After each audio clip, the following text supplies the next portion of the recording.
Take her away, Ian. Yeah, take it away, Ernie. It's going to be a bumpy ride. Fell over? What you fell over for? Out for a little walk in the moonlight. 7:30. Where were we at 7:30? I solemnly swear that I am up to no good. Turn to page 394. You foul, loathsome, evil little cockroach! I didn't mean to. Mischief managed. You and your bloody chicken. Hello, everybody, and thank you for listening to Retold, a Harry Potter podcast, the show where I retell you my favorite story of all time, Harry Potter. And today, we're going to be talking about chapters 13 and 14. If you're new here, every single week, I go through the Harry Potter books 2 chapters at a time, retelling you what happens. We do some Quizzitch, which is just some trivia. We have some extra segments as well, full of lore, behind-the-scenes things, favorite lines, differences that the books made from the movies. And at the very end of the show, we have a restricted section filled with all spoiler talk. So if you don't want to get spoiled on the series, well, then just leave before we get to that point. But thank you for listening. I'm never on this journey alone. With me here today as my guest host, I have Emily. Hi, Emily. Hi. And this Emily is not to be confused with the other Emily that is often frequented on this podcast. This is Emily who was on episode, I don't know the number of it, but it was chapter 17 of book 1. You guys heard me talk about her a few episodes ago. I was just on her podcast, which is some news that we can share here again. I had, since you've been on, Emily, you've now become podcaster yourself. Yes. Could you tell us a little bit about your podcast? Yeah, I'd love to. My podcast is called Choose Your Fandom. And while Harry Potter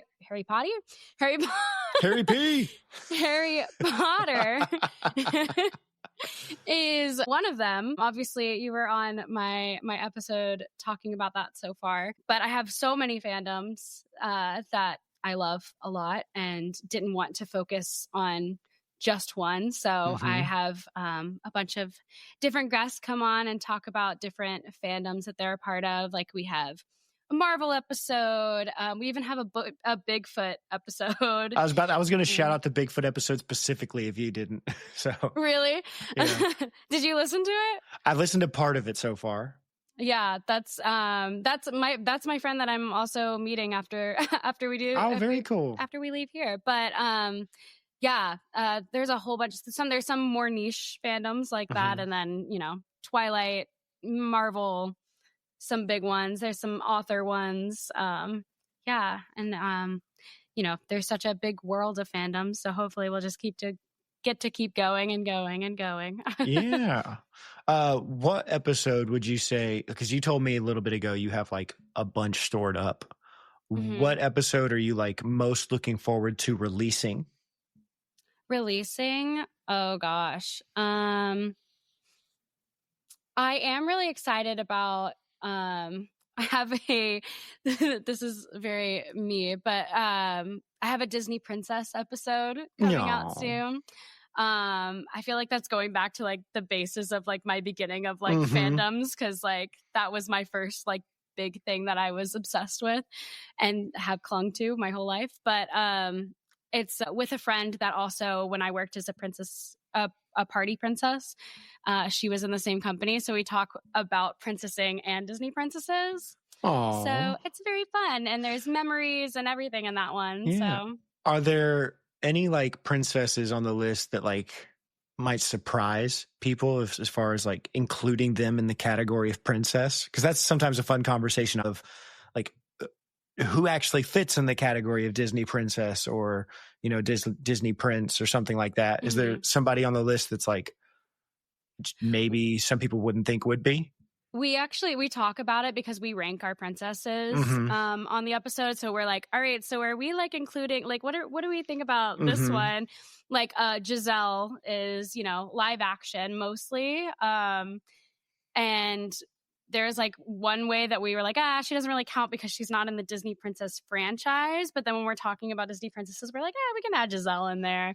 Yeah. And so, but I don't subscribe to the whole, they're like, oh, well, technically Princess Leia is a Disney princess now. And I'm like, oh, come on. I thought, that's a separate thing. What was really funny was, as you were saying that, I thought you were going to go like the whole like super inclusive route and be like, I don't subscribe to not keeping anybody out of the list. And you were like, no. There's a list. There's a list. No, you gotta meet some requirements. No, and we literally talk about the distinction because technically Anna and Elsa are not Disney princesses. But it's because, yes, they like we add them to our list because we're like, yeah, they are. But the reason that Disney doesn't put them under the Disney Princess TM franchise is because Frozen is so big that it's its own franchise. So when you see the Disney princesses like marketed together, they're not included. But like you see like castle shows and weren't stuff they like that. in the commercial with all the princesses together? You remember that a while ago? They had a commercial come out with all the princesses talking to each other. And they're like, he didn't like kiss you to wake you up. He didn't find you a gold slipper or your diamond slipper. Oh, are you talking about like Wreck-It Ralph? I think so. I think that's the one. So they're like, because they're all, but also like, yes. Do they include that girl in the princess thing? Merida? Yeah. Yeah, well, because she is, but she's Pixar. So they make a joke too, because like she has like a Scottish accent, and so and they like make it really bold in Wreck-It Ralph, and they're like, "What is she saying?" And then when Vanellope's like, "Does anyone know what she's saying?" They're like, "She's from the other studio." But like, there's some distinctions, but like they're recognized as Disney princesses, but marketing wise, when they make things that are Disney princess brand, Frozen is separate from Disney princess, if that makes sense. But like castle shows, like Anna and Elsa are with Tiana and Rapunzel, and like they're Disney princesses. But well, very good. Yeah. It's a franchise, like what's the merchandising type thing is what that is.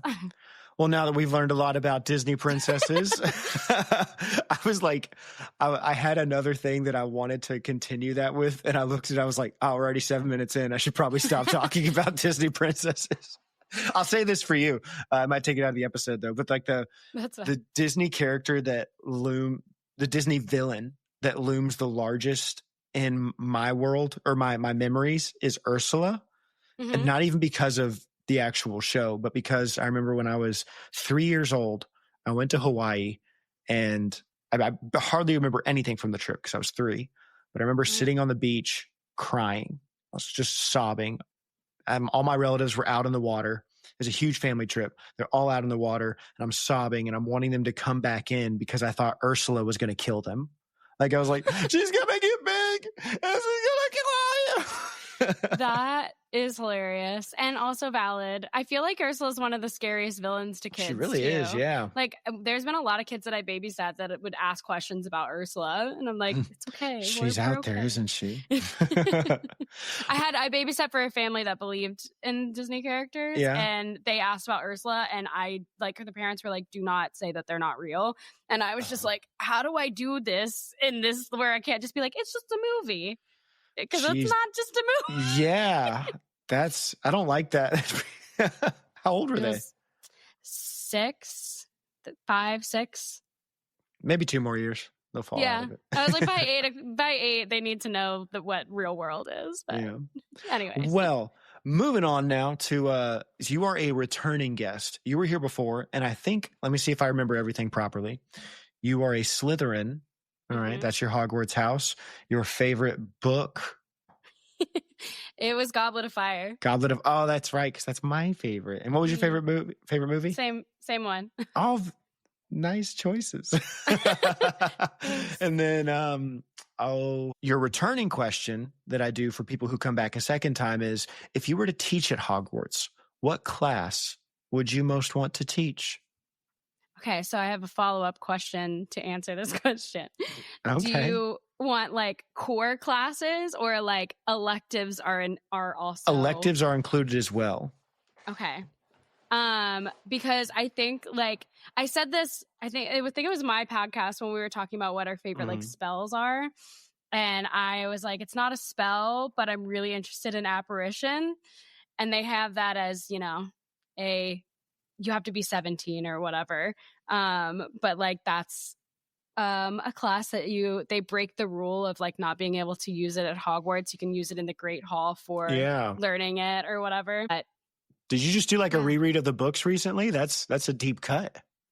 No, I I knew there was an apparition class, and then because I was like, I remember it being a class, and so then I ended up doing a deep dive on the class. It's almost a lot like driver's ed, and it's not regularly like a class like you said for everybody.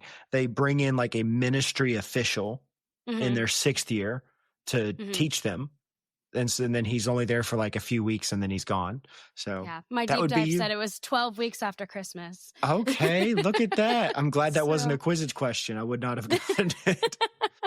Well, I don't know if that's also like just like Harry Potter wiki because, you know, some of this lore you can't even find in the books. I know when I look at some of the golden snitches, it references stuff from Hogwarts Mystery, like the phone game. And sometimes I'm like, this doesn't count. But other times I read it and I go, hey, this kind of sounds interesting. If this wasn't pay to play, I might be into it. But anyway, speaking of Quizzitch, are you ready for some Quizzitch, Emily? I am. This is going to be good. So here's the situation so far, as we know it. I'm getting wrecked. This is not good. Oh no, I didn't give you some easy questions either. I like, so audience, what we do here is during this Quizzitch section, you know, as the season progresses, I have a running competition between me and the world. I represent myself. My guests represent the world. Every week, we ask each other 2 trivia questions based on information that is covered in the chapters that we discuss. From the first book, I won the Quizzitch competition, you know, from book 1, and then book 2, the world won. And then now we're in book 3. And I was so ready for a comeback. But I counted it up the other day, and I'm like, very far behind. How far behind are you? Glad you asked, listeners. The score is currently 13-10 with the world in the lead. But let's get to it. We got 2 questions for each other. We'll see how it goes. Emily, you first. All right. What broom does Cho Chang fly? I know it's one of 2. It's either the clean sweep or the comet. I'm going to go with the comet. Is that correct? Yes. Oh, it's thank the Comet God. 260, yeah. Thank God. Because I know the clean sweeps are like technically they're not good brooms canonically. They're like, but the comets are pretty daggum good. They're like the next thing below the Nimbus, at least from the way people talk about them. So, and I was like, Cho Chang, good flyer. She's not poor. I bet she's probably got one of them comets. So there we go. Yes. All right. It just wasn't a match for the firebolt. No. I do got a lot to say on that, though, when we get there. Oh, great. Speaking of brooms, Emily, what kind of broom did Madame Hooch say that she learned to ride on? Oh, no. I'll give you a hint. It's not a clean sweep or a Comet 260. Was it a Nimbus? It was not a Nimbus. Do you want another guess? Yeah, no. I don't have another guess. I don't remember her saying this at all. It was when she's given the firebolt and she's looking at it and she's like reminiscing like old people do. I remember her going off on a spiel, but I don't remember her mentioning that. A silver arrow is the name of the broom, which was discontinued. Such a shame. But it was the silver arrow. That's all right. Emily, what's your next question? All right. Now I have to decide if I want to go harder or like. Do what you must. Let's see. Do what you must. Because at the very worst, this is only going to keep things even. All right. All right. I'm not gonna go super hard. Who was the first to write a message to Snape on the map? Okay. So here's what I don't like. Here's what I do. I know the answer. Before I drop my ball knowledge on this subject, I was just thinking as you were saying this, you went, I'll say the easy one. And that's always a crappy thing, because if the person turns out not to know it, it's like, oh shoot, right. You didn't get the easy one. Well, I didn't mean to say it wasn't easy. It's the other one is super, super hard and like a ridiculous question. Fantastic. So I'm going to say that the answer is Mooney, as it were. So I just dropped a spoiler. I'm going to edit that out. It's Mooney. The answer is Mooney. You got it. Yay. All right, your question. Since you gave me the easier one, I'm not going to say it. I might give you the easy one. I might give you the hard one. We'll see, because I wrote 2. We're going to do,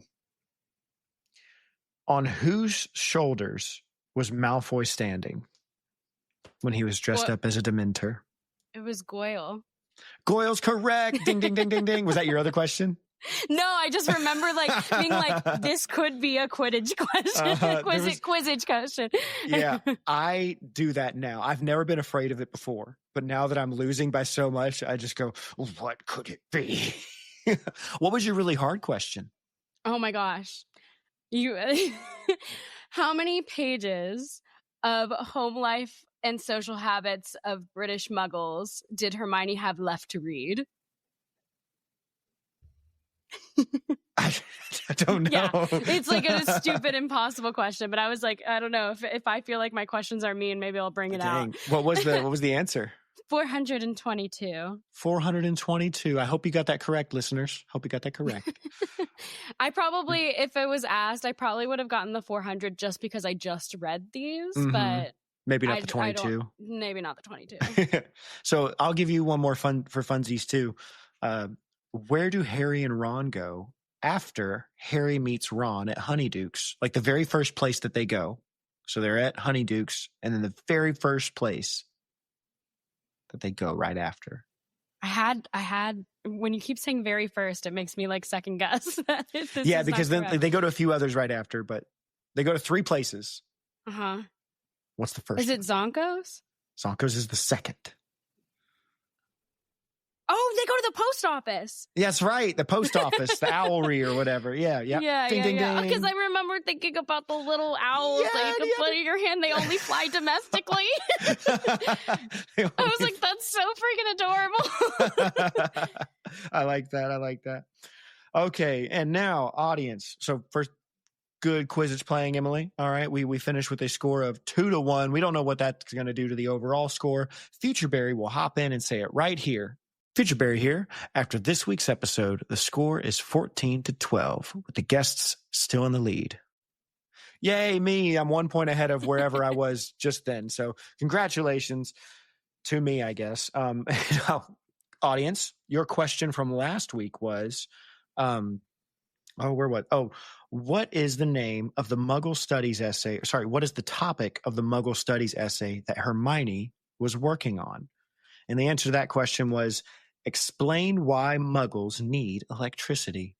So there you go. That was your answer to last week's question, audience. I hope you got that correct. Congratulations if you did. And if you didn't, better luck next time.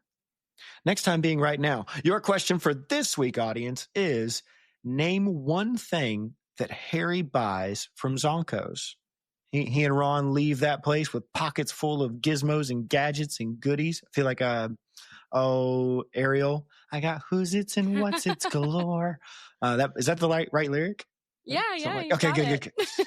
This is the Harry Potter / Disney Princess episode. It really is. I had and she'll be on next season, but Wheezy the Red is this Potter grammar, and she's a Potter collector. Love talking with her. People should check her page out, Wheezy the Red. But she, as her name would suggest, she's a ginger, and she's a huge Potter collector. On the episode, she showed me all her stuff, not all, but a bunch of it. And that was the meme for the week, was just Ariel in her cave. I was like, this is basically, this describes the episode. I'm clever like that, audience. Thank you for recognizing that. Anyway, if you want to answer the question of Name one thing that the boys that Harry buys from Zonko's. Write into me at theretoldpodcast@gmail.com or messaging me on Instagram at theretoldpodcast. And we've actually been getting more emails and messages on that. So that's been actually kind of cool. Thank you, listeners. Appreciate all that. But now, hopping into this week's discussion. Emily, are you ready? I'm so ready. Fantastic. So here's the deal. I'm trying something new out. Now, normally with my notes, I write down almost everything that I say, and it's exhausting. But also, it doesn't, like when I preach on Sundays or Wednesdays, whenever, if I write down everything that I say, I'm going to be attached to my notes. But if I give like tiny bullet points, I have more like free thought while I'm up on stage. And so that's what we're going with this week. I wrote down like more subject notes, which means if I start to fail, audience, Emily needs to save me. She needs to hop in and pick up my slack.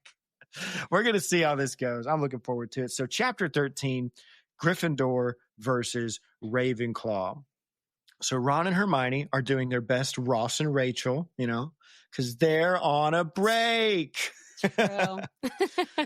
I love Harry's personally line. So it says when he's talking about the dispute between between Ron and Hermione, he lists off all the issues that they're having, and then he goes, personally, he did think that the evidence was like undeniable. He was like, personally, I do think that Scabbers was eaten by Crookshanks, but didn't really want to bring it up, cause any more of a conflict. But it's a funny little narrator Harry moment. Fred and George are big brothering hard. I love this moment where they come in and they're trying to cheer Ron up. I've talked in the past about how when our family cat died that my twin sister was really attached to, my brother went up to her door and started like scratching on the door, just going meow. And like, that's what this incident kind of gives me vibes of. Oh my gosh, yeah. Of them being like, it's okay. Like he was a brave warrior. They bring up the Goyle incident, because they go, you don't even like him that much. What did he ever do? And Ron goes, well, he bit Goyle's finger that one time. And they're like, may that scar on Goyle's finger serve as a lasting reminder of his heroics or something like that. I love that moment. So good big brother on their part. Harry says, forget getting a new pet. I'll let you ride my new super awesome broom. All right. And that does cheer Ron up. So very good job, Harry. Off to practice, and everybody loves the broom. All right. Even Madam Hooch says it reminds her of what kind of broom, Emily? The silver. I already forgot. Silver hair? Silver. Oh, that is me doing an arrow, not a arrow. That's right. That's right. Ding, ding, ding. Correct.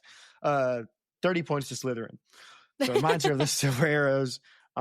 Wood doesn't name drop. He name drops Cho Chang. All right. We hear about her for the first time. More on her later. I really enjoyed the practice scene when Harry's flying around on the broom and everybody's getting hype about the Quidditch or about his firebolt. I loved it for Harry a lot, especially like he's been having such a bummer the last few weeks. Friends are fighting each other and they fell behind in Quidditch. He hasn't had a lot to be happy about with Quidditch, and now things are going well. Wood says, yeah, we'll definitely win as long as Harry gets his little Dementor trauma problem solved. Like I hate the way he brings it up because Harry's crushing it. Harry's the reason they win games to begin with. And he goes, we're going to be just fine as long as somebody doesn't have a panic attack. And it's like, that's kind of belittling, Wood. Thank you for that. But Harry's like, under control, bro. Don't you even worry about it. So practice ends, though, and Harry lets his buddy Ron ride the firebolt. How nice of him. They fly deep into the night. Madam Hooch is not happy about that whenever she wakes up. Honestly, though, I would have done the same.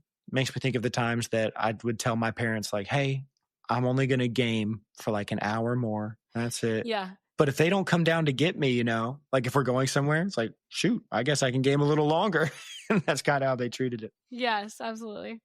So back up to the castle they go. Crookshanks gives them a fright, all right, does them a spook whenever they're walking along and Harry sees a little glimmer. He thinks he sees the Grim, and he's like, shoot, what is that? Lumos. But it's just Crookshanks. Ron is not happy about that, though. Tries to throw a rock at him. That's disgusting, Ron. All right, I've said a lot of good things about Ron in this book. I don't support throwing rocks at cats. I thought that was pretty a violent threat. When I read that, I was like, dang. I guess like in his mind, this cat did just do a murder on his pet. So it's somewhat justified, I guess. But the next day's game day. Yay.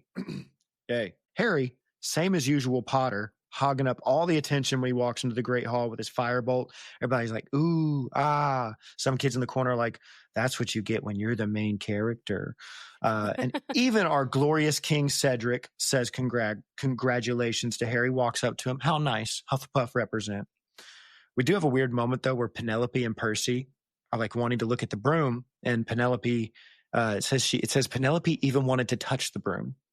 And Percy says, hey, now, Penny. No, by the way, I didn't know Penny was a nickname for Penelope. I like it. No sabotage. And she walks away because she plays for Ravenclaw, or she is in Ravenclaw. Mm-hmm. And then he gives us this information that he has a bet going with her, 10 galleons to whoever's team wins. And I've always hated this because I'm like, why would you do that with your girlfriend? Also, he also drops the information. He doesn't have 10 galleons to spare. Mm-hmm. So he's like, this feels like robbery in a way. Right. It's like either I win 10 galleons or we're just going to have an issue. Right. Anyway. Oh, then Malfoy walks up and Harry does a sick burn on Malfoy. I love this because Malfoy's wanting to trash talk him. He comes and sees the broom and he's like, can't ever let Harry have nice things. Got to put him down. So he gives a burn on him, says like, hey, it's too bad those brooms can't defend against Dementors for you. And then Harry, quick-witted Potter, says, too bad we can't put an extra arm on yours to catch the snitch. I was like, oh, got him. That's pretty good. Harry's quick-witted. Oh, that's why he's a seeker. Ah, clever. Off to the Quidditch match. Harry is strapped with it under the robes. All right, he says, I'm keeping this thing on me. And I don't think they're allowed to have wands when they're playing Quidditch. Really? But he takes it out, tucks it down the shirt. All right, he's not going to be caught. I feel like it's a valid circumstance. Considering the last game. Mm-hmm. So they line up for the game, and Harry sees the aforementioned Cho Chang and Emily. Guess what? Mm-hmm. Harry thinks she's kind of cute. Ooh. I was going to make the joke earlier. When Wood is explaining to Harry that Cho Chang is good, he says she's pretty good. And I was like, you could have just stopped at pretty because that's all Harry heard. All right. You know what I'm saying? Harry's got the crush on Cho, it seems. I do like that one line that says, he felt a pull in his stomach that had nothing to do with nerves. Oh, yeah. It's surprising to me.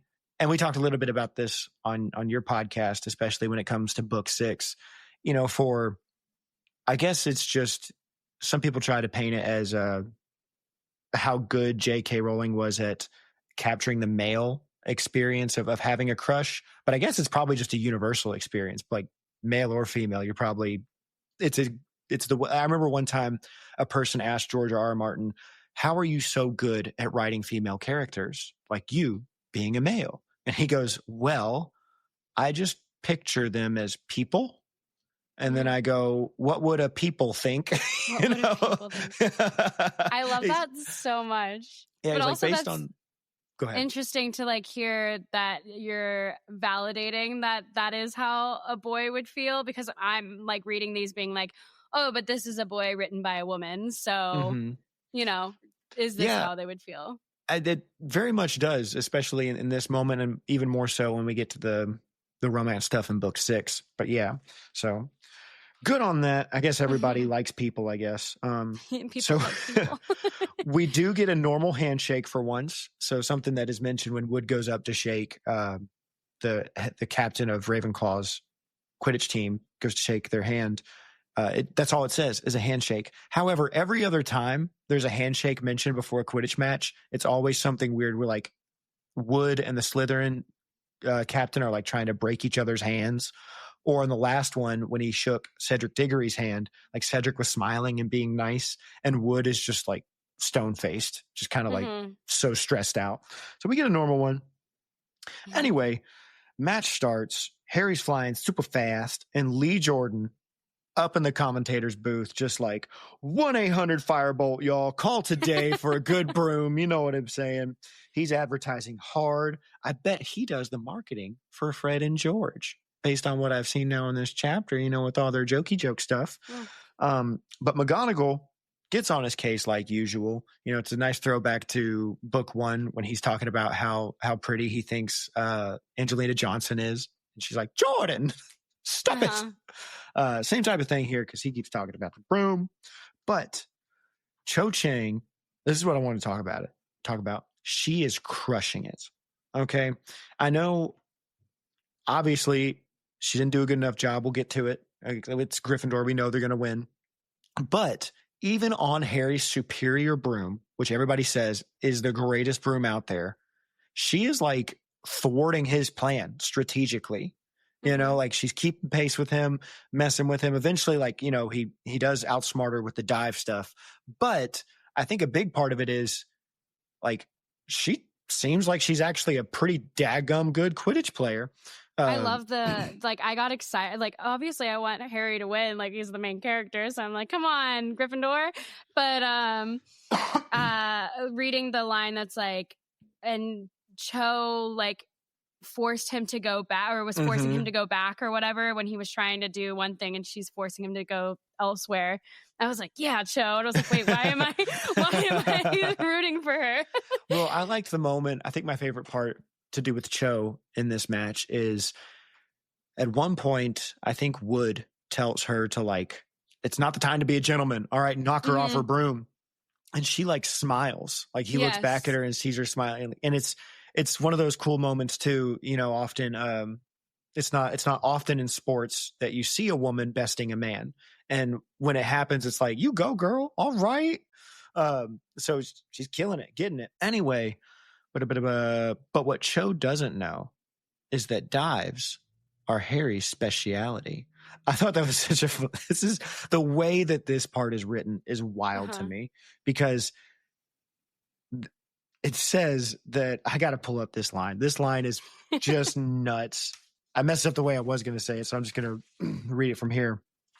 When he's going to do the dive, it says, she decided to mark him rather than to search for the snitch herself. All right, then. And I don't even like saying this. This doesn't sound okay when I say these words. If she wanted to tail him, she'd have to take the consequences. I don't like that phraseology. Not one bit. Gosh. Especially, shout out Jim Dale. Shout out Jim Dale. He's amazing. I love his narration. But in this part, the way he says it, he goes like, well, if she wanted to do this, then she'll have to take the consequences. And I was like, whoa, all right. It feels like a fantasy book that's like an adult fantasy That's book. what I was like. That type of line is only okay if it's delivered in Harry's perspective. 13-year-old boy talking. It's only okay for children and judges to say, when saying the word consequences. Right, so right. It's an odd line. Anyway, where was I? So he fakes her out with one of his awesome dives. He's starting to go down and then he pulls out of it really quickly. So Harry's got that skill. They are specialty, as we said. And then he's going after the snitch. But Cho pulls out the oldest trick in the book. All right, while Harry's going after the snitch, she pulls the old, oh, look over there. And he's not going to fall for it, Cho. However, there actually is something over there. And we see 3 giant Dementors on the field looking up at Harry. And I'm like, Harry, that's 3 Dementors. What are you going to do? What are you going to do? Harry says, I ain't got time for that. And he whips that wand out. He pops Patronus right in them Dementoids. Don't even look. Literally performs a drive-by. It says he throws the Patronus at him, doesn't even bother to see what happens. He just keeps going. He grabs the snitch. It's a big hoopla. Yay! The Gryffindor team wins. I love the moment. Freaking love the moment where the whole team gathers around in a giant, mid-air group hug. And they fall to the earth together. Slowly, of course. And, Harry gets it says all the chasers give him a kiss on the cheek. Yeah. And Fred and George like squeeze him so tight, and it's just it's wonderful. I love it for Harry. Also, we learn that a group of Gryffindors is called a gaggle, and I thought that was funny. I'm sure it's just a word you could use for anything, but it got me thinking. So in the text, Isn't a gaggle like scientifically? Is that like a group of ducks? I think so. A gaggle of geese or something like that. Yeah, something like that. Yeah. But yeah, in the text it says like a gaggle of Gryffindors came over, I love and it got me thinking. I was like, what could we say about the other houses? You know, a herd of Hufflepuffs, a sack of Slytherins. That sounds terrible. You got a sack of Slytherins over here, Oh my and then gosh. I don't know what Ravenclaw. A roundup. A roundup. No. Rosh pit. I don't know. A rosh pit. Did you just take a mosh pit and add art to it? I'm very clever, listeners. You should know this by now. Write in your suggestions at theretoldpodcast@gmail.com. Bam, that's how I get them. Anyway, everyone's cheering. Percy goes to take some money from his girlfriend, so that's nice, I guess. Lupin says, dude, nice Patronus. Harry says, yeah, man, it must have been a really good Patronus because like I didn't feel a thing. Lupin's like, yeah, about that. Because they weren't Dementors. It's so funny, that interaction too, just because like Harry's like so like, yeah, I got him, and it didn't even like affect me, and he's like, yeah, that's because you actually didn't do anything. I'm going to talk about this in the previous episode, but one of my favorite moments so far between these two characters, Harry and Lupin, is when Harry, like, he finally gets the Patronus down, and Lupin goes, this is going to be great. Now, if ever you're like if this happens out on the Quidditch pitch, you'll be good. You can protect yourself. And Harry goes, isn't that like, didn't you say it's harder the more Dementors that there are?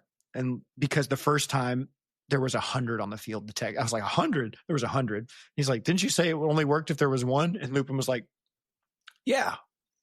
Anyway, here's some chocolate. I love that moment. Anyway, so who were those fake Dementoids?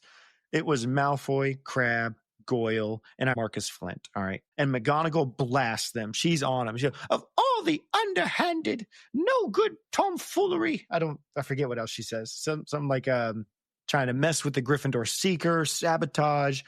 She takes 50 points from them. I thought it should have been 50 points each. All right. But we'll take it. I'm surprised she wouldn't do more when not only is she a rule follower, and we'll get on to you about breaking the rules, but Quidditch is her game. Like, that's Quidditch what I'm is saying. Yeah, so like she took 50 points a piece when Harry, Ron, and Neville were out late. Right.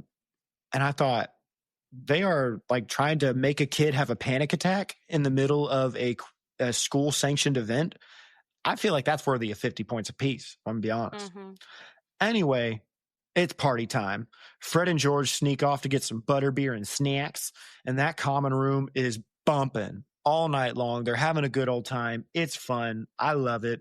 There is one downer moment, though, you know, where like Harry goes to check in on Hermione, being a good friend. All right, how you doing? And she's like, bro, I've got 422 pages to read. Leave me alone.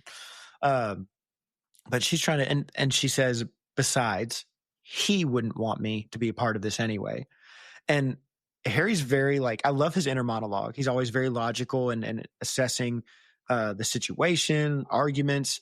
And the narrator, Harry, says, there was no arguing with this because at that moment, Ron chose to say, and it was something like, man, Scabbers would have loved these fudge flies if he hadn't just been eaten. I was like, oof, that is, and she like cries and goes upstairs. Sad moment. When it comes to the Harry and Hermione thing, this is weird because I don't know what I'm going to talk about in like the previous episode because I'm doing this one first. But in this particular instance, I hear a lot of Harry Potter podcasters just like bag on Ron, really dunk on him in these moments. But I do kind of see both sides. It's like he's being a jerk, but he's also acting how a 13-year-old would act if their kid or if their pet was eaten. And he makes a good point, I feel, of if she just said sorry, If she just said sorry, things would be a little better. And I think that's fair. I don't think he should be a jerk to her, obviously, but I do think it's fair to ask for an I'm sorry. Now, I have more things to add to that in the restricted section. Emily, if listeners can't see, Emily's like, hold up now. But yes, there's more things we'll talk about it when we get there. Hang around for that, listeners. That's called a hook. Got him. But anyway, so she heads on up to the dorm all crying. It's a sad moment. Party goes till late in the night until McGonagall shows up and tells them crazy kids to settle down. So now it's bedtime. Harry has a really weird dream. I'm sure it's not meant to foreshadow anything. Something about a Patronus leading him through the woods. Anyway, a scream wakes everybody up. And we see that Ron's bed curtains are all slashed. And he was like, it was Sirius Black here with a knife. And they're all like, cat, bro. All right. No Sirius was here. He made a good point. He says, look at the curtains. Okay. And so Harry, because he hates Sirius, he's running down the stairs. Like just checking. He's running down the stairs, making all the noise he possibly can. It wakes everybody up. So in pours everybody into the common room. There's a big old commotion again.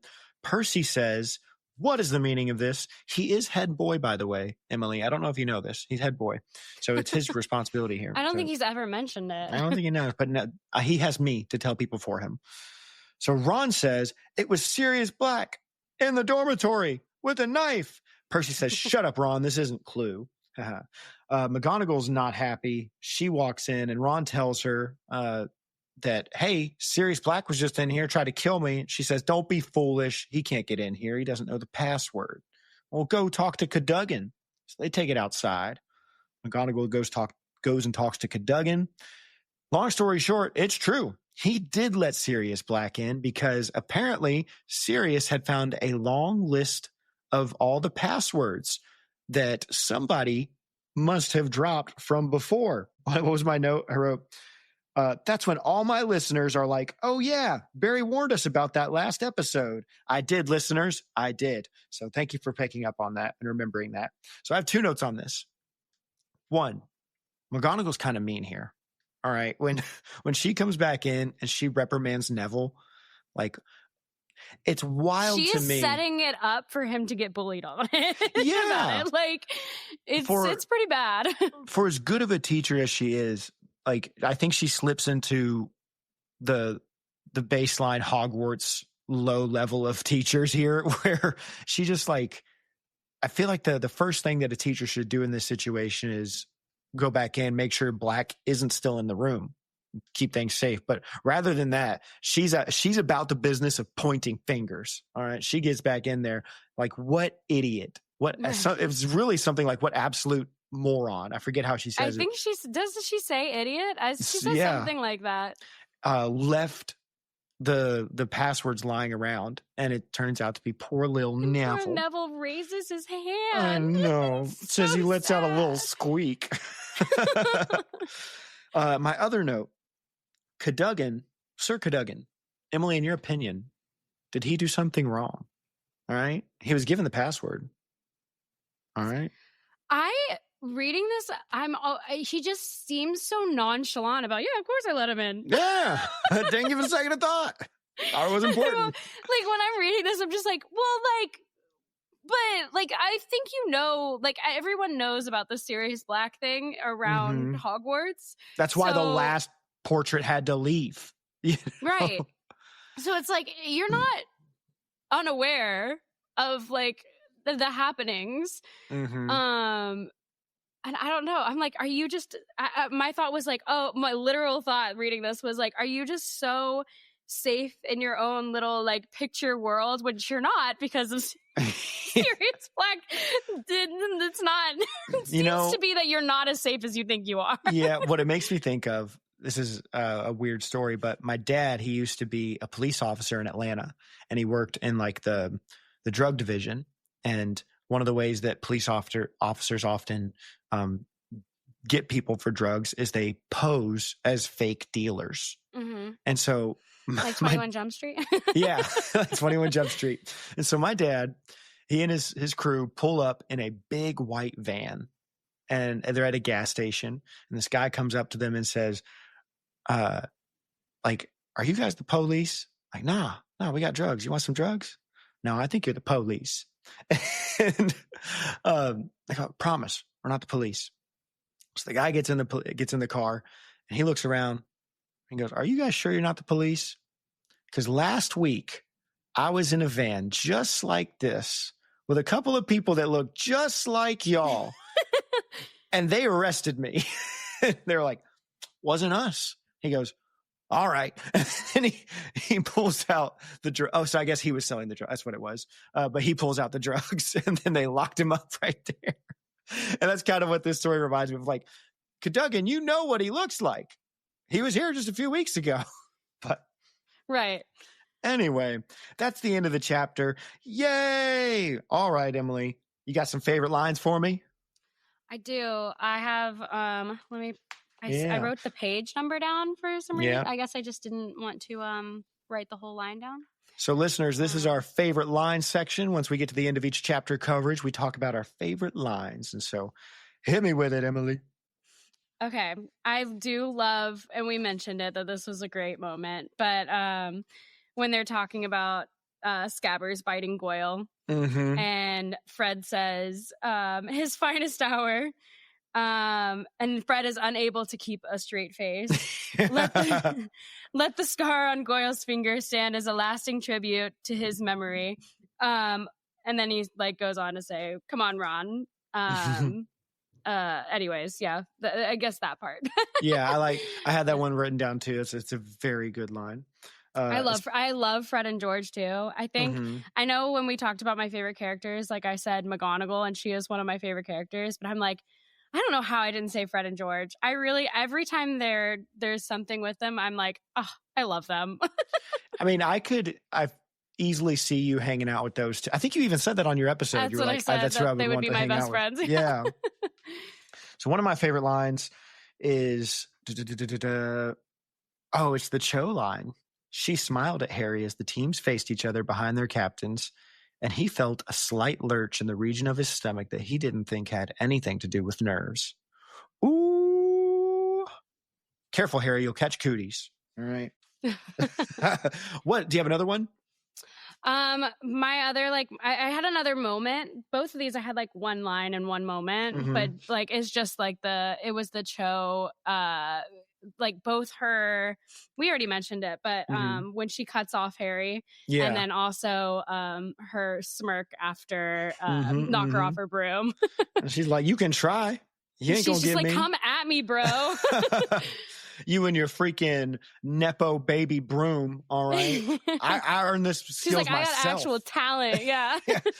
Oh my gosh, she could flip the Hermione line from last book onto Harry. You know, the one that's like, I didn't have to buy my way in. I got in on pure talent, all right? Yeah. My other favorite line, at the end of the game, that's my boy, Wood kept yelling, which that might be the first time Harry's ever heard that, because he ain't got no periods. Oh, I just thought of that just now. That's so sad. But that's my boy, Wood kept yelling. Alicia, Angelina, Katie had all kissed Harry. Fred had him in a grip so tight, Harry felt as though his head would come off. In complete disarray, the team managed to make its way back to the ground. Oh. That is really sweet. Yeah. Especially considering, this is his little chosen family. Yeah, found family. All right, so that's all of our favorite lines, listeners. What we're going to do now is move on to our transfiguration section. And so this section is where we highlight the differences that the movies made from the books. All right, so honestly, for both chapters, there's not a whole lot, especially this chapter is kind of a giant omission. So one big thing to note, listeners, is that in the movie, there really is hardly any Quidditch. There's only the Gryffindor versus Hufflepuff match in the movie. And then they don't include any of the other Quidditch matches. So this whole Quidditch match, not in there. The other thing, Cho Chang is not mentioned in this movie. She's mentioned in the next movie. But something to make note of is that this book says she is a fourth year. But in the movies, they make her the same year as Harry. So in the book... Thank you for Yeah. confirming that, because when I was reading this, I was like, wait. Did I catch that last time? Yeah, so in the books, Cho Chang is a year ahead, a year older than Harry, but in the movies, she's the same year as him. So that's one thing. Also, in the movie, like, there's no bloody sheets with scabbers. He's just kind of gone once he gets it. When Ron believes him to be dead, it's just there's no scene like this in the Gryffindor common room where he accuses Hermione. They're walking out of the clock tower, and Hermione and Ron say some like passive aggressive stuff to each other, and Harry goes, "What's going on?" And that's when we're told that Crookshanks ate scabbers. This is still a PG, right? It's not PG-13 until Goblet of Fire, right? I don't know. PG-13. Because I just think that if they put bloody like, blood on the sheets. sheets, it would be more. Yeah. Fair point. And then the last one for this, the serious black stuff when he sneaks into the room, it's not in the movies. However, some of it is in a deleted scene. There is a deleted scene that you can look up where, like, you don't see, I don't think you see the whole curtains being torn, but there is a moment where they did film this. They're all in the common room late at night, and McGonagall's like in a sleeping gown, and she's like, "Y'all need to go to bed." And then there's the whole instance of finding out about Neville. He comes forward. "It was me. I left the list." But so that is a deleted scene in the movie, but they don't include it. So anyway, that's pretty much all you get for Transfiguration for this chapter. Now, moving on to Golden Snitches. And if you thought I didn't have that much for Transfiguration, you're going to be shocked at how little I have for Golden Snitches this week too.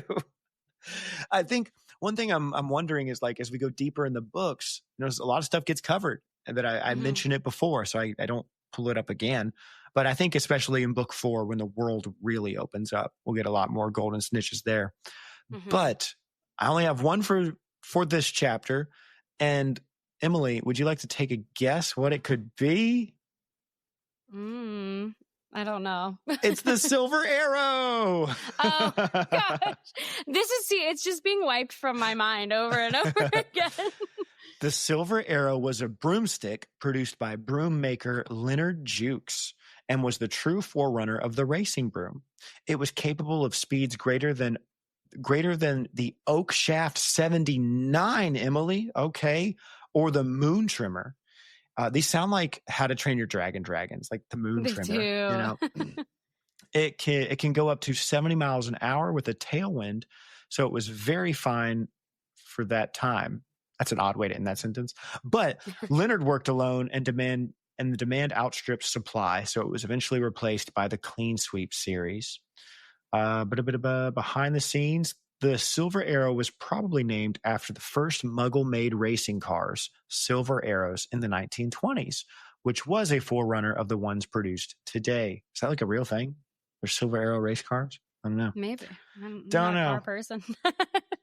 And then, check this out, y'all. If you play the game Magic Awakened, they misspell the broom.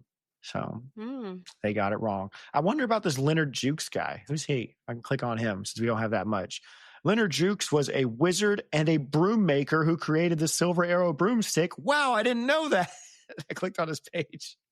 And that's all it says about him. Now, anyway. Not only am I going to remember the Silver Arrow, but I know all about it. That's right. So there you go. Those are that's your one Golden Snitch, kind of 1.5 for this chapter, everybody. Now, we're going to be moving on to the next chapter. Emily, do you need to break it all? I'm good. Fantastic. Well, let's get going with chapter 14, Snape's Grudge. So Hogwarts attempts to tighten security. All right. Hogwarts, as we know, is not the most secure location.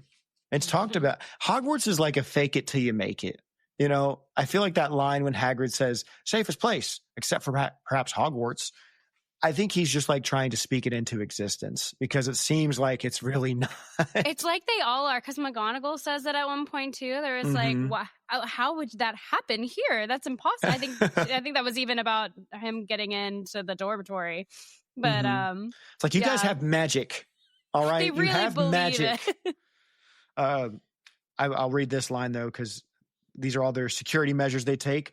Throughout the day, everywhere they went, they saw signs of tighter security. Flitwick could be seen teaching the front doors to recognize a large picture of Sirius Black. That's funny.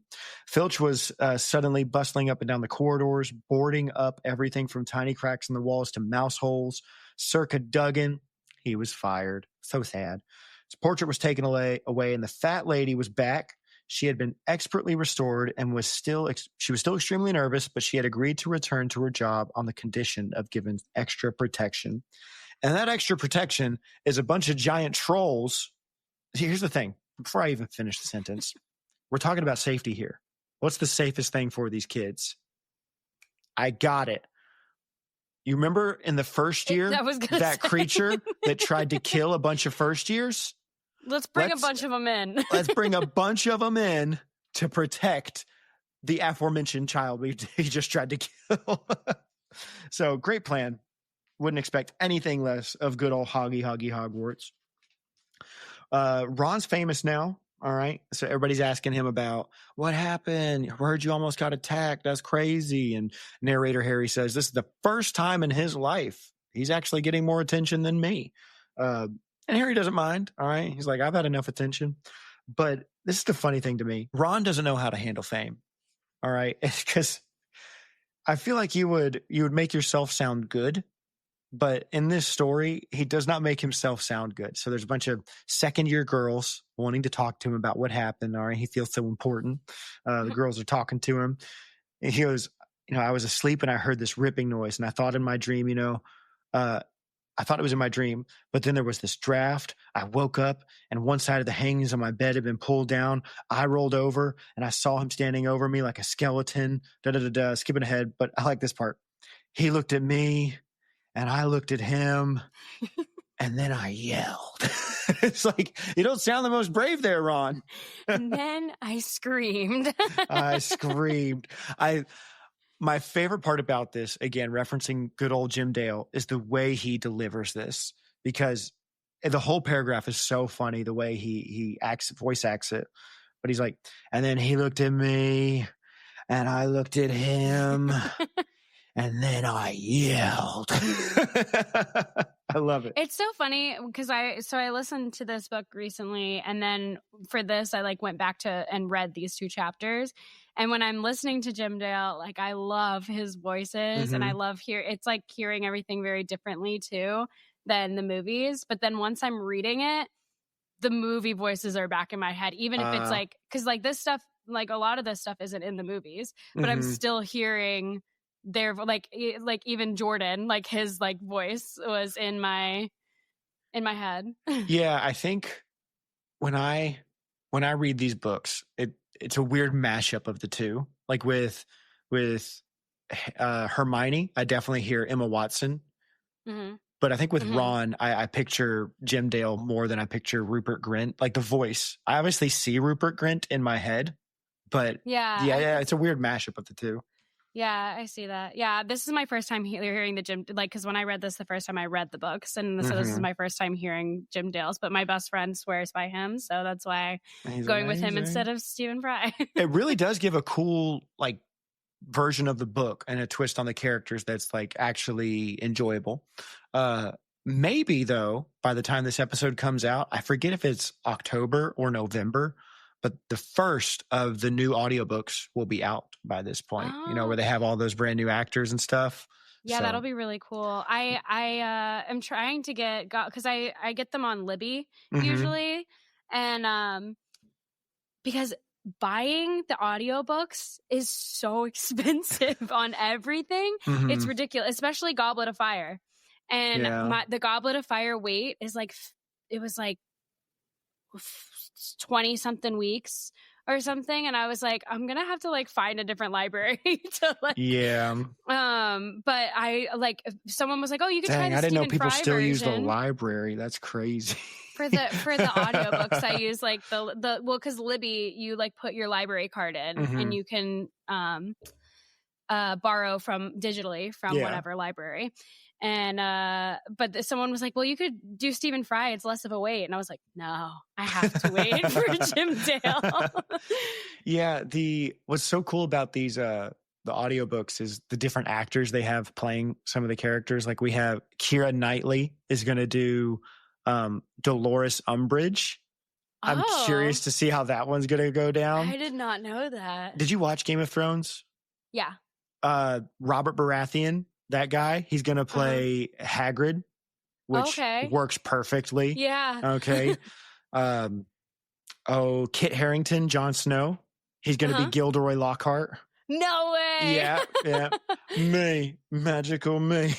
And who else? There's a bunch of big names that are in it that are a part of it. So cool list. Excited for it. But back to the podcast. Let's see, where were we? Poor Neville. He's got all of his punishments. He's got no Hogsmeade visits now. He gets detention. None of the passwords can be given to him. He has to wait outside, just hanging out with the trolls. He also gets a howler from his grandma, and his grandma's like, "You're a piece of crap. You don't belong in our family." What any good grandma would say. But while Neville gets a howler from his very loving grandmother, Hedwig brings Harry a little letter, and it's from Hagrid. Says, "Hey, bros, let's link up later. Need to talk." And here's what I want to point out. It's all spelled correctly. This is one of my biggest issues with the merchandise surrounding Hagrid. Especially what I would notice, though? What? The fact that, he says something, I don't know the exact word, but he says, come round to get you or something. Mm-hmm. And it's said with an apostrophe, it's how he would speak, but the apostrophe is really there. And I'm it's written correctly, but it's still slang. Let me see. Oh, that round 6. That's funny. Yeah. And it is interesting too, because aside from that, it's you're most of the time he doesn't include the slang, but it is. He knows how to write, but not how to talk, it seems, in a lot of these moments. But yeah, that's one of my big issues when they take the happy birthday cake is iconic. It's iconic. So I'm not too upset about it. But he does know how to spell. All right. And even in the book, when he gives him the happy birthday cake, it's spelled correctly. Mm-hmm. And he knows how to spell Dumbledore. Okay. That's one of the things. But he does admit he doesn't know how to spell Voldemort. So. But that's a little difficult. All right. Was there a T at the end? Is there not? We don't know. That's because in the audiobooks, they don't. For listeners who don't know, for the first few audiobooks, Jim Dale kept saying Voldemort instead of Voldemort because it is French, apparently. But anyway. Well, and J.K. Rowling even was like, "Oh yeah, it's supposed to be the French pronunciation." And I'm like, "You were there for all the movies. Why didn't you say this?" I think they just stole it. Voldemort. So why? If that is what you're saying, the correct pronunciation is without the T, then why didn't you make them correct that in the movies? Whatever. Perhaps it was a. I wonder if we did it. Because. We Americans made them change it to Sorcerer's Stone. I wonder if we were like, we want our tea. All right. We tossed it in the harbor. We need it back. Anyway. It's all spelled correctly. So at 6:00, round 6:00, they go see Hags. I wrote LOL at him shutting Ron down because when Ron first appears, he's like, "I bet you were wanting to hear about all that happened that night." And Hagrid goes, "No, I actually already heard all about it." And Ron's like, "Oh, never mind." Yeah. He lets him know that Hermione's been to see him a few times, and they told him, and she told him, when they get to the hut, I wrote down, they get to hut and hey, Buckbeak, because I like Buckbeak chilling on the bed next to him. He's just sitting there eating a plate of dead ferrets. Very homey. Anyway, Harry sees Hagrid's suit, asks what's going on with that, and we get an update about the Hagrid and Buckbeak side plot. They're going to London, yay! Because they got to go on trial. Boo. He talks about how he's going to book 2 beds on the night bus, which funny to picture Buckbeak in people transportation. It's like Hagrid, he can fly. I don't know if he can carry you, but he can fly. Anyway, Hagrid sits them down and gives them a good talking to. And I love this. I love the talking to that Hagrid gives them. So at the beginning of this chapter, there's a good talking to from an adult. And at the end of it, there's another good talking to. But the way he rebukes them, it's a good rebuke, of saying, you guys have not been good friends to Hermione.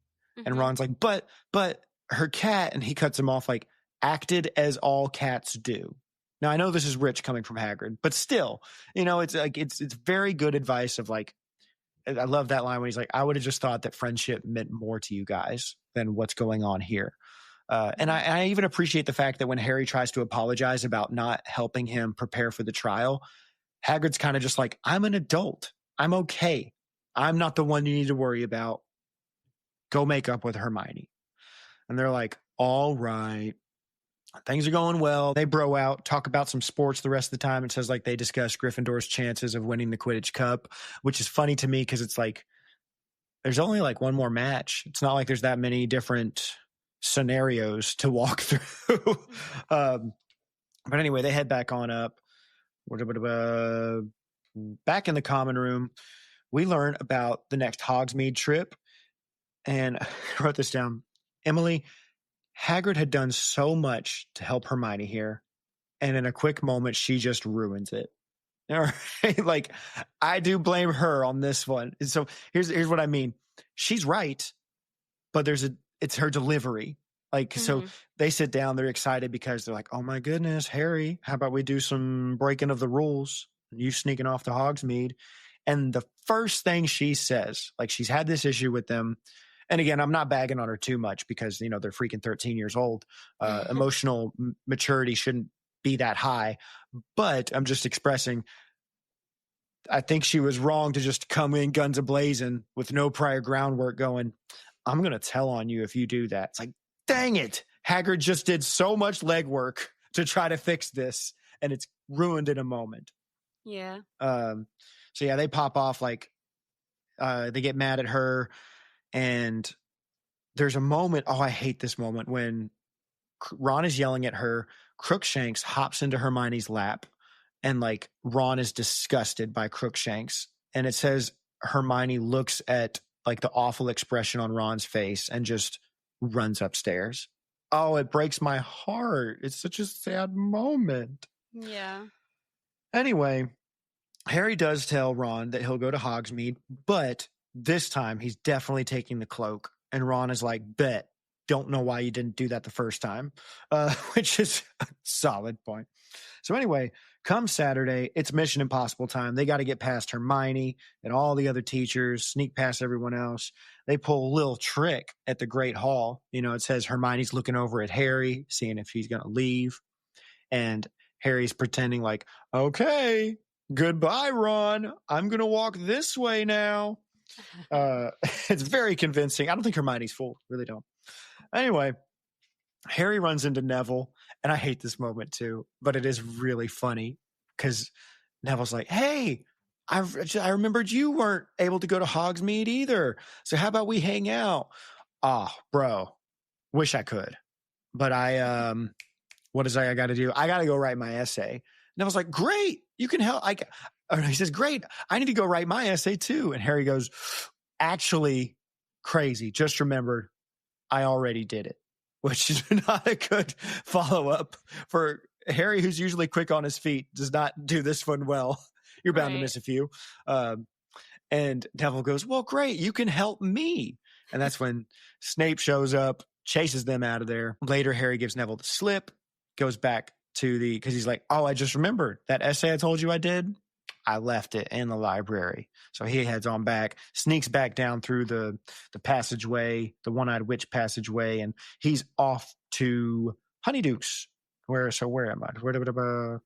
Off to Honeyduke's, and Ron's like, bro, where were you when Harry finally shows up? And Harry says, sorry, ran into Snape. Ron says, say less. Anyway, it's bro day time, and they go check out. Where do they go first, Emily?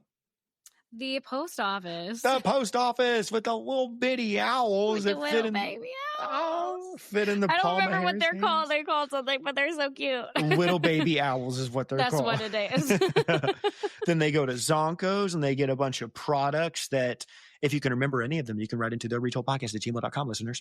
And then they head off to the Shrieking Shack, but they can't go inside it. They just look at it. we get some more lore about the Shrieking Shack. Ghosts don't like it. Ron says that he's asked Nearly Headless Nick about it, and he's like, I ain't going near there. Fred and George couldn't break in because all the entrances are sealed, so that's a shame. Then Which I thought was kind of odd that they like wanted to like break and enter, because like they talk about how there are people inhabiting it, or like ghosts inhabiting it, and it's like, okay, people live there. Why are you breaking in? It's Fred and George, man. They're like, we want to know who's screaming, who's shrieking in that shack. So then from stage left comes Malfoy, and I feel like he comes in saying some of the most awful things. Like he's, just basically saying, yeah, it's only a matter of time before that stupid teacher gets, like, I wish I could watch him being all stupid. And then it's only a matter of time before Buckbeak's dead and all this stuff. And I feel like he has to wait to say these awful things until he sees Harry and Ron, like, or one of them. Like, he can't just be constantly talking like this with his friends. Who would ever want to hang out with him? You need to see a Harry Potter musical, because they play this up so much of like Draco like walking by me like, my father does blah blah blah. It like makes it like this whole funny like, why are you exclaiming this outwardly and being like, oh, Harry. Emily, before I continue the Harry Potter musical, can you move to the side a little bit? No, the other way. Oh no. Keep moving. What is that? This is Ramona. Listeners, there is a pink skeleton sitting in Emily's room. She's as large as I am, actually. She's my new roommate for the month. But yes, this is Ramona. She's pink and glittery. Okay. Fantastic. She's just chilling on my couch. Nice. She's also pink. I saw. Are those meant to be like chains on the wall too? Are those like paper chains? No, those are magic bands. Oh, magic bands. Okay. From Disney, but they're all connected. So it looked like when you were like, when you're a kid and for school project, you would make like the paper chains. Yes, it does look like that. Anyway, back to a Harry Potter musical. Nice to meet you, Ramona. I need a picture of Ramona later so I can put that on your episode this week. I just don't want to leave him out. I have Brendan too. Brendan is a silver skeleton, listeners, with a pumpkin disco ball for a head. Yes, his name is Brendan because his cause of death was he panicked too hard at the disco. So, yes. That's a reference to Brendan Urie, dear listeners. And Brendan just fell to the floor. He did. I'll get him later. Anyway. So the Harry Potter musical, anytime I think about the Draco Malfoy in that, I just remember Tom Felton when they're talking to him about it. They say, oh, you need to see it. When Draco Malfoy, like, she lays on the floor and like screams and rolls around. And he goes, she? He goes, she rolls around on the floor a lot? She? Very, very funny. Which she's the best part of the entire musical, I have to say. She's hilarious. Well, when we get to covering that on the pod, I'm going to hit you up. Please. We're going to do that. But yeah, but like I said, I feel like he can't be talking like this all the time because he would be an insufferable friend. Anyway, Malfoy starts making fun of Ron and his family, but Harry, under the cloak, says, chill, bro.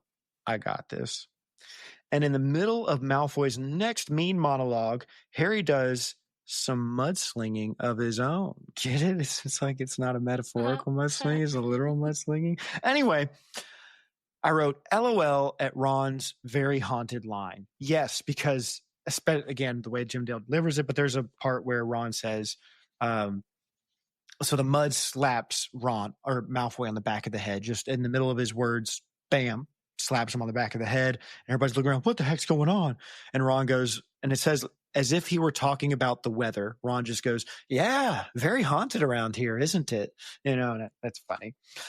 Anyway, the Slytherin boys are all in a tizzy as little invisible Harry runs around, runs amok on him, tossing some muck on him, until Crabbe's big flat foot snags on Harry's robe, and Harry's head appears out of nowhere, as if out of nowhere. Malfoy freaks out and then dips. Ron, ever the bro, says, "Bro, you got to go." Runs up to Harry. "You got to get on out of here." And Harry's like, "For sure." So they dip back to Hogwarts, back through the passage. Sorry, back to Honeydukes, back through the passage. He makes sure to hide his cloak in a corner near the exit as he hops out. Sneaky, he's very sneaky. His hands are covered in mud. He's all sweaty, not looking suspicious at all, next to a secret passage. Except Snape, he doesn't agree. He thinks Harry's looking pretty suspicious because he shows up and he tells Harry to come with him. They go to his office and he starts asking Harry some questions. I wrote down, I love the beginning of this interaction. So let's see. I'm trying to remember what I meant by that. When they first start talking to each other. Oh, because Snape says, "I just heard the weirdest story, Harry." "Well, what is it?" "Well, Malfoy tells me that he was at Honeydukes. And then he was at the Shrieking Shack and he ran into Weasley, presumably alone. And then, do you know what he saw?" Harry's like, "No." And it even says like Harry tried to feign curiosity. Yes. And this is what I love this line from Snape. "Mr. Malfoy saw an extraordinary apparition. It was your head, Potter, floating in midair." And then Harry goes, "Maybe he'd better go to Madame Pomfrey if he's seeing things like that." And I love Snape's reply. "What would your head have been doing in Hogsmeade, Potter? Your head is not allowed in Hogsmeade. No part of your body has permission to be in Hogsmeade." I love that. Spoiler for my favorite line, but I love that line so much. So they get to, Snape starts grilling him about, "What were you doing there? I know you were there. Fess up to it." I don't like most of what Snape says, like especially when he starts to get to talking about Harry's dad, making fun of Harry's dad. But I do like this one paragraph is pretty good when he says, "So everyone from the Minister of Magic downward has been trying to keep famous Harry Potter safe from Sirius Black. But famous Harry Potter is a law unto himself. Let the ordinary people worry about his safety. Famous Harry Potter goes where he wants to with no thought for the consequences." And it's a great point. Like it's stated kind of mean, but it's like, it's a solid point of Harry, everybody's trying to protect you. And literally our president, like you are just a high school student, you're a middle school student. And our president is concerned about your safety. And here you go doing stuff like this. So that's Snape's one good point. And then he starts being a jerk. So when he insults Harry's dad, Harry tells him to shut up.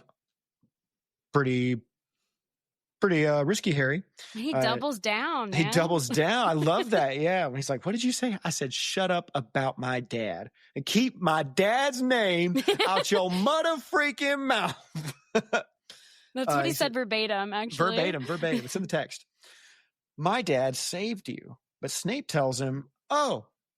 So Dumbledore, Harry says, "Dumbledore told me about what happened, that you don't like my dad because my dad saved you."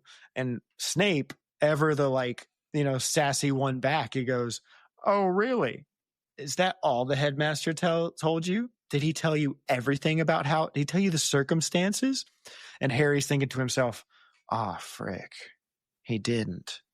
Is he about to serve me up a solid counterpoint that I'm not ready for? Yes, Harry, he is.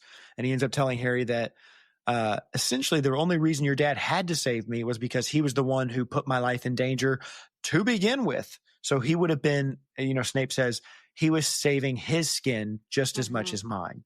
So I guess that's another solid point. Hate to say it. But anyway. But it makes me wonder when he's saying that, it's like, if we're talking about, why he was saving Harry in the first book, it's like, then he really didn't owe him anything if he feels that way. Yeah. So Harry, maybe there's more to the story. Restricted section. But anyway, Snape does his best Gollum impression. Do you get it? Emily? Wait, no. But I also I've never seen Lord of the Rings. No, I have another Lord of the Rings reference later. so Anyway. it's like my thing because like everyone's like, how have you not seen Lord of the Rings? And I'm like, but it's like it's such a bit now where it's like Emily hasn't seen Lord of the Rings, but she's into all this stuff. And I'm like, yeah, I just haven't. It's literally the primogenitor of all of our fantasy stories, except for like the OG Disney princesses, because that's like its whole other thing. But right. yeah. But anyway, I say Snape does his best Gollum because, you know, he's, what has he got in his nasty little pockets? Emily doesn't know what that means, but everybody else does. We can all laugh together and leave Emily out of our joke. That's called triangling somebody, listeners. Anyway, turns out Harry has, what does he have in his nasty little pockets? Well, he's got a bag of Zonko snacks. I can't say what because again, that's a listener question. But he's also got a map. He's got a spare bit of parchment, is what he says. Spare bit of parchment. And he goes like, "Where'd you get them snackies from?" "Oh, Ron. Ron gave them to me last trip." And I like Snape goes, "And you've been carrying them around all this time. How sweet." "Well, what about this paper?" "Just spare bit of parchment." "Well, then I guess I'll burn it." And then Harry's like, "No!" Makes me think of in Pirates of the Caribbean when Keira Knightley, Elizabeth Swann, when she's holding the medallion in the first one and she walks over to the edge of the boat and they're like, "We don't care about it." And she goes, "Fine, I guess I'll get rid of it." And she fake drops it and everybody's, "Oh!" And everybody else gets that reference too. Emily even got it that time, listeners. I got that one. Still need to and desperately want to do the Pirates of the Caribbean stuff at Disney World. That's what I want most of all. Have you not been there? No. Oh my gosh. I went to Animal Kingdom just recently, but that's anyway. right. So you have where to. were The we? Pirates of the Caribbean and Disneyland is better than Disney World. The ride, at least. Disney. Which one's Disneyland? Is that Disneyland's in California? Oh, frick! And the ride is longer in Disneyland than it is in Disney World. There's extra scenes. Oh. Well, It's also the original one. I'm going to steal your ability to travel places for free, and I'll head on over that way. That's how that works. I'm going to walk up with a little apparition class. Oh, you're right. Good point. Destination, determination, and deliberation, listeners. If you're that far ahead in the books, you get my reference. Anyway, where are we? Snape shows up. Ponyline. Snape does his best Gollum. Oh, I'm on the next page. That's why. Snape's like, "Frick, we don't have receipts in the Wizarding World. Can't check that." Oh, that's about the snacks because that's when Harry says it's from last time. But anyway, I said, so he's about to burn it. And Harry tells him not to. And then Snape, I wrote here, because he's like, he wants to get it. He wants to see what the parchment's holding because he goes, it's probably a secret message, invisible ink or something. And then I wrote down, then Snape does his best Gandalf at the Gates of Moria impression.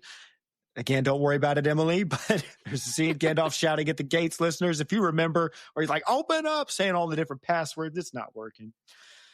At one point, he's like, he loses his cool. I'm like, Snape, you're not really doing very well for yourself here. You kind of look a little dumb. You're trying a little too hard. Essentially, at one point, he goes, "Snape, Big Daddy of Hogwarts, orders Kitten to tell her secrets. Kitten, also known as the map, doesn't like that." And then it gives little insults, says some insults back. I won't read them just in case they're a favorite line or something. But they basically the owners of the map, Messrs. Mooney, Padfoot, Wormtail, and Prongs, lash out a bit, make fun of his hair, his nose, his intelligence. Some of these insults are better than others. Oh, I'm like, why did we do the best one first? Because it kind of just didn't land the same after that. Yep. They could have reversed the order and good buildup, But anyway, Snape's really not happy about these insults. He goes over to the fireplace and he calls in Lupin. Harry's like, "Why is he calling Lupin?" But anyway, Lupin shows up, dusts off his robe. He's just like, "You rang?" And Snape says, "Yeah, I did. Check out this parchment." And, yeah. There's this moment where I say, how does he do this look? Or how does this look? There's oftentimes in books where they'll describe something that I go, I don't know what that would look like.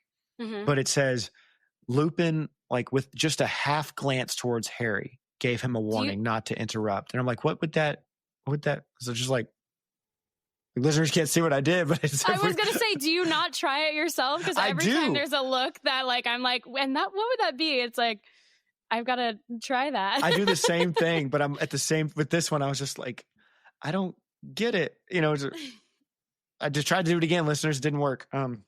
Anyway, Snape asks him about the map. Lupin backs up Harry's story though. He's like, yeah, I think it's just a Zonko's product. You know, Snape's like, you sure about that? Sure he didn't get it straight from the manufacturers. All right, we don't know what that means. Wink, wink, restricted section. But Lupin tells him to chill. Ron shows up all panting. I love this moment. Ron being a bro again, like, he got the Zonko snacks from me last time. Well, there's your alibi, Snape. That's as good as evidence as you can get in the court of law. So they get on out of there. And you got both parties saying their stories match up. Mm-hmm. So, Two witnesses. Yeah. Yeah. So they get out of there. They head to the Great Hall or the entrance hall. And Lupin gives Harry one of the best rebukes I've ever heard. So I talked about a good talking to at the beginning of this chapter. This is also a really good, like it's a painful moment for Harry, but the way Lupin phrases this is just incredible, where he basically tells him like, your parents died to save you. You're able to hear that now, like because of what the Dementors did. I would have thought that meant more. And I would have thought that you wouldn't gamble their sacrifice like for a bag of snacks. And Harry feels terrible. It's a good point. Lupin tells him, I'm keeping the map. You can't have it anymore. Which Lupin and Snape are basically saying the same thing. They are. Yo, everyone is telling you to stop and you're not listening to anyone. Mm-hmm. So let me go a step further so I can finally drill this into you. Yeah, it's one of those moments, like I said, Harry's my favorite character. I love him. I think he's a wonderful person too. A very, very good person. But sometimes he's a little dumb kid. Sometimes he's an idiot, makes dumb mistakes. And yeah, he should not have done this. So they head back up to the common room. But before they get there, they run into Hermione and they're like, oh, did you tell on us? You going to gloat or something? She's like, no, so she's like fighting back tears. Just thought you should read this. Buckbeak, or thought you ought to know. Hagrid lost the trial. Buckbeak's going to be executed. And that's the end of the chapter. Not yay. Aww. Yeah, what a sad little I know. I always say at the end of the chapter, yay, and I got to the end of this one and I was like, I can't say yay after that. That's not. Actually, when I read to the end of it, because like when I was listening to it before, like I'm just going into each chapter and not paying attention to what the end of the chapter is. But I was I gotta reread these two chapters real quick. Read that, and then I was like, and that's how we end. I know. All right. It's a little sad because next chapter, I mentioned this on your podcast. Next chapter has one of my top 3 favorite moments in the whole series. Mm-hmm. With the Quidditch final. Love it. But anyway, favorite lines, Emily. What you got for me? Favorite lines. Let's see. Let's go to my. I've got a bunch for this chapter. Like this chapter was a bit longer, but really? I do. Yeah, I have a bunch. All right, let's see. I did love when Neville says, "Great, you can help me. I don't understand that thing about garlic at all. Do they have to eat it, or like I don't know? I love the vampire little lore in there. Yeah, throwing that in there. There's vampires in this universe. All right, confirmed. That's another one. And I do love that, but yeah. So I have a bunch of favorite lines on one page that I'll just rattle off real quick because I think they're all from Hagrid. But when they're in Hagrid's hut and starting out with, I understand you all have a lot going on, but I got to tell you, I thought you two would have valued friendship more than broomsticks or rats. That's all. And that's a cutting line. And then right at the end of that section, well. People can be a bit stupid about their pets, Hagrid said wisely.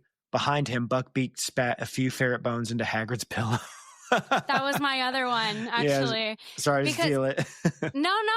But it was just because my brain kept thinking about it too, where I was just like, the imagery of that is so important. That isn't always, I don't think would always be picked up, especially as a young reader, because I'm thinking of Buckbeak is literally eating a rodent. Yeah, I didn't even think about that. That's a good point. Yeah, and it's almost like, and he's acting like, and people are so weird about their pets, and then it's like, for Exhibit A, this is how animals act. They eat. It's a circle of life. They eat other animals, and this cat just ate their choice of rodent, just like my pet is now eating their choice. Yeah, so it's like a double backing up where it's like, it's ironic because we see Hagrid is obviously weird about his pets as well. Right. But also, like you said, his thing just circle of life type of deal here. Did you have any other favorite lines? There was, it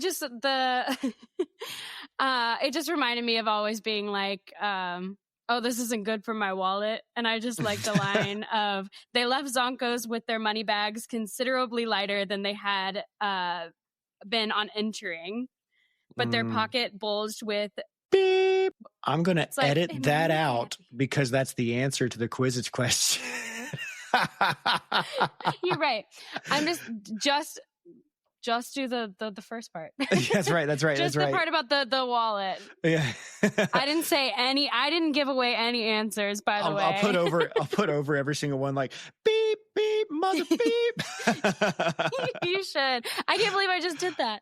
That's funny. No, it's okay. Another one of my favorite lines, when Snape shows up to see Neville and Harry, he says, "An odd place to meet." And Harry goes, "We're not meeting here. We just met here." And Snape goes, "Indeed." That is really good. Did you have any more? No. That's all right. Well, let me rattle off just a few more. Snape froze. So after he sees the first message on the Marauders map, Snape froze. Harry stared dumbstruck at the message, but the map didn't stop there. Like almost as if like, oh, that's awful. Oh no, it's still going. And then the last one, this is what Lupin says. So again, kind of a bummer of a note, but I like it.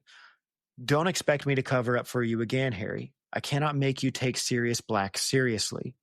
But I would have thought that what you have heard when the Dementors draw near you would have had more of an effect on you. Your parents gave their lives to keep you alive. A poor way to repay them, gambling their sacrifice for a bag of magic tricks." Ooh, good stuff. Or tough stuff. Good. But anyway, that's all I got for favorite lines. Moving on now to our Transfiguration section. So in the Transfiguration section, a few things to point out. One is that, and we said this before in a previous episode, but like all of the Hogsmeade trips are smashed into one trip in the movie. So there's a whole lot of things that get left out, a lot of things that are changed in the sequence of events. But in the movie, there's just one trip to Hogsmeade where like Harry finds out about Sirius Black being his godfather at the end of that first trip in the movie. But in the book, he finds out about it on his first trip. And like the incident with Malfoy takes place before he finds out about Black. But in the book, they have his second Hogsmeade trip is where the incident with Malfoy takes place. So they like flip those as far as the sequence of events goes. Also, in the book, Hermione is with them when the whole thing happens with Malfoy, when Harry like hits them. And in the movie, Harry hits them with snowballs rather than like mud balls, like slaps some mud on the back. Let's see, what else? I think that's fair though.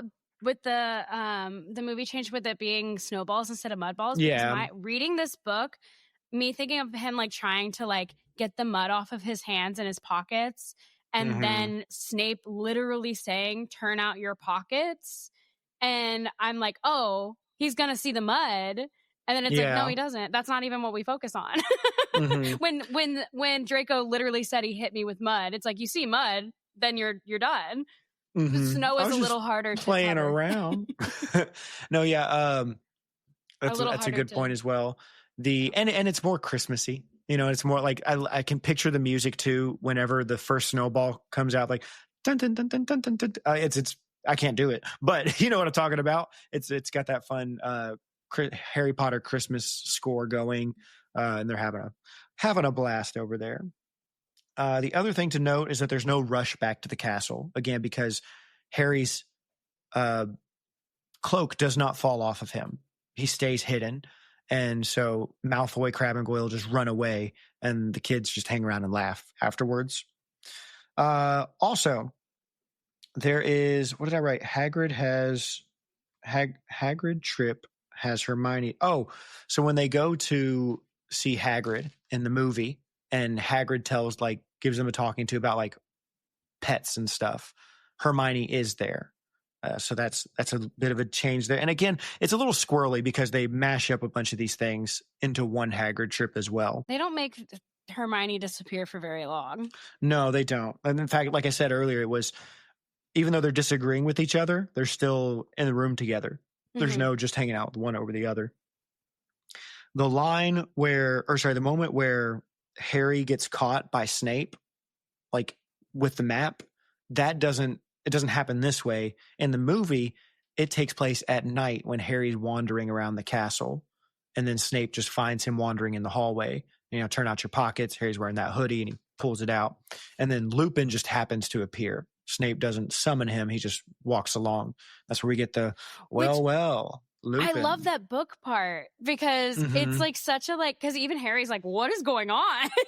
Yeah. What is it? There's like, a connection there. Throws it in the fire and it's like, whoa, this is so magical. And another part of the wizarding thing that's like oh, by the way, did you know we could do this? You can call people through the fire too. And then they appear. Which would be highly inconvenient. It's like I'm sitting down when it's like, what if I'm taking a shower? Yeah, taking a shower, or like once a week I get like wings from Wing-Fi and I got them all laid out, and then my hands are covered in buffalo sauce, and I don't want to be summoned at that moment. My fireplace is right next to me when I eat it, But anyway, also when Snape tries to boop the map and get it to reveal its secrets, he only speaks one time. In the book, he says 3 times to reveal your secrets, but in the book, he just says it the once. Which I think it's because in the book, it makes him lose his cool. Yeah, in the movie, he's just very much reveal. He's still your suave secrets. in the movie. Yeah. And in the book, it's like, what are you even doing? Tell me what you're hiding. Yeah, right. The line where Snape says, your father didn't set much store by the rules. Snape says that in the book, but in the movie, Lupin says that to Harry when he's rebuking him. Your father didn't set much store by the rules either, but wandering around the castle at night is a pretty poor way to repay them. Something like that. I think I might have skipped a line, but I'm talking about, listeners. And then 2 more. What I wrote down, Buckbeak info from Hagrid. So that's when, actually, let me say this one first. When Lupin rebukes Harry in the book, it takes place in the entrance hall. But in the movie, it takes place in the Defense Against the Dark Arts classroom. They walk all the way back to Lupin's classroom. And that's when Lupin goes, yo, I'm taking this map. Also, you kind of stink, kid. All right. You need to be more responsible. And then finally, the Buckbeak, at the end, whenever Hermione tells them that Buckbeak's going to die, we learn that from Hagrid out on the lake. Because there's that scene, so rather than in front of the Gryffindor common room, it's when they're out on the lake chilling, and Hagrid is wearing his big old tie, and he's skipping gigantic rocks. The Buckbeak's been sentenced to death. Oh, and then he tosses the last one straight down. So sad. Anyway, that's all the transfigurations we got. Moving on now to our golden snitch section. So behind the scenes things, lores, tids and bits, cool stuff like that. This is what I have for you this week, dear listeners. And guess what? Much like last chapter, it's 1.5 things. I gotta move around my screen. Again, not a lot in these 2 chapters this week, but the first one, I wrote down Zonko's Joke Shop. I don't think I have used that as a golden snitch yet. But Zonko's Joke Shop was a wizarding joke shop located in the wizarding village of Hogsmeade, Scotland. By at least 1890, it was a favorite place for Hogwarts students to shop on Hogsmeade trips. In the 1980s, it was owned by Bilton Bilmes. I don't know how to say it. Bilmes. I think it's Bilmes. Bilton Bilmes. His parents did not love him, it sounds like. But so it's owned by this guy, and then really doesn't say much else about Zonko's. So I was like, Well, tell me something about Bilton. Let me go check out Bilton. And Bilton's actually kind of interesting. Bilton attended Hogwarts school. So the owner of Zonkos, he attended Hogwarts where he was sorted into Hufflepuff. How about that? All right. During his school year, he was well known for his sense of humor. He was an infamous prankster. His antics, according to Rolanda Hooch, introduced a balance between students and the faculty, with Bilms protecting many students from the worst of the faculty's punishments, because apparently it was a very strict time at Hogwarts. During his school years, he poured Bulbadox powder into Horace Slughorn's mead as a prank. I don't know what that entails, but it doesn't sound nice. I was going to say, do we know what that does? No. I'll click on it. And Bulbadox powder was a magical joke product that caused the victim's skin to break out in boils. Ha, ha, ha. So funny. Jeez. Yeah, really. And Rita Skeeter took the blame for it, so she didn't get to join the Slug Club. Despite this, he was a member of the Slug Club himself, and he was still well liked by Slughorn after Slughorn retired. Yay. And then there's a bunch of other stuff about him in the shop, but I don't know if this is canon. I think this is Hogwarts mystery stuff. But either way, it's still fun. I may end up playing that game one day. The other one I had, I looked up nose biting teacup. All right. Because that is a product listed that you can buy from Zonkos. So there you go, listeners. I'll spoil that one for you. Nose biting teacup. I don't think they buy one of those, though. I think that's just there. And so, listeners, I will put this on my Instagram. Please go check that out, The Retold Podcast at Instagram. Emily, I'm going to show you this. I'm going to share the screen with you.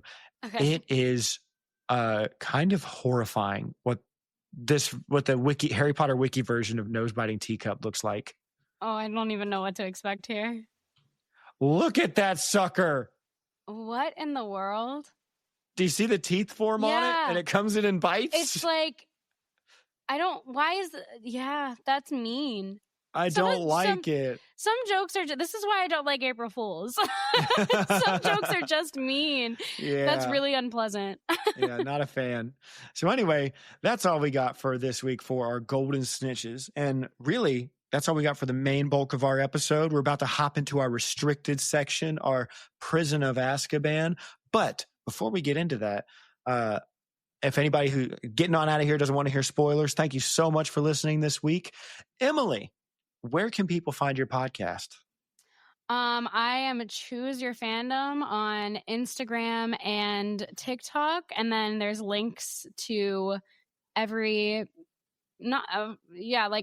you listen to podcasts, you can find Choose Your Fandom. Spotify.